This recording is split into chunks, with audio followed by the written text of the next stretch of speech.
சாம் கரனுக்கு பதிலா நான் திரும்ப ஓவர்டனே ஆடலாம். சாம் கரன் வந்து இன்னுமே பண்ற மாதிரி தெரியல. ஓவர்டன் ஆட வச்சுட்டு ஓவர்டனை நான் இன்னுமே ப்ரமோட் பண்ணுவேன். ஒரு டூ டவுன்ல கூட ஆட வைக்கலாம். ஒரு மாதிரி மிடில் அவங்க பேட்டிங் என்னதான் அது பேட்டிங் பவுலிங் பண்றான் ஆப்ஷன்ஸ். அப்படின்னு அதுவும் பார்க்கணும். உண்மைதான். சாம் கரன் தானே கரெக்ட். பவுலிங் பவுலிங் ஆப்ஷன்ஸ்னா போடுறான். சாம் கரன் போட்டதை ஓவர்டனே போட்டுருவான். அதுக்கு ஓட்டனே கரெக்ட் தான். பெட்டரா. கரண்ட் ஃபார்ம்ல இருக்கான், நேஷனல் டீம்ல ஆடுறான், அவனோட நல்ல ஹிட்டர். ஆக்சுவலா அதான் நான் அன்னைக்கு சொன்னேன்ல, அதே பாயிண்ட் திரும்ப திரும்ப அதே பேசுறது கடுப்பா இருக்கு எனக்கு. அவன் பேட்டிங் ஆல்ரவுண்டர். அவனோட பேட்டிங் எபிலிட்டி பார்க்கணும்னு எனக்கு ஆசையா இருக்கு. அவன் பேட்டிங் ஆட விடுங்க. அவன் எத்தனை மேட்ச்னா எத்தனை நல்ல பால் ஆடினா ஆப்ஷன் தான். அவன். இப்போ நீ வந்து அந்த பிளேயோட பொண்ணு தெரிஞ்சுக்கலாம். இப்போ நீ பேட்டிங்ல இப்போ சாம் கரனுக்கு கொடுத்த சான்ஸ் கூட ஓட்டனுக்கு யாருமே கொடுக்கல.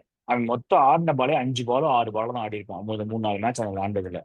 ஸோ பவுலிங்ல போய் அவனுக்கு கொடுக்குறீங்க பவர் பிளேல, அதனால மேபி அவனுக்கு ரொம்ப ஓவர் கிரிட்டிசிசம் வந்திருக்கும். பட் பேட்டிங்ல இன்னும் 2-3 மேட்ச் அவன் கொஞ்சம் ஃப்ரீயா அவனை ஆட விட்டு அவன் கிட்ட இருந்து என்ன பொட்டன்ட் இருக்கு, அந்த அவனோட டேலண்ட்டை ஷோகேஸ் பண்றதுக்கு ஒரு பிளாட்ஃபார்ம் செட் பண்ணி கொடுக்கணும்.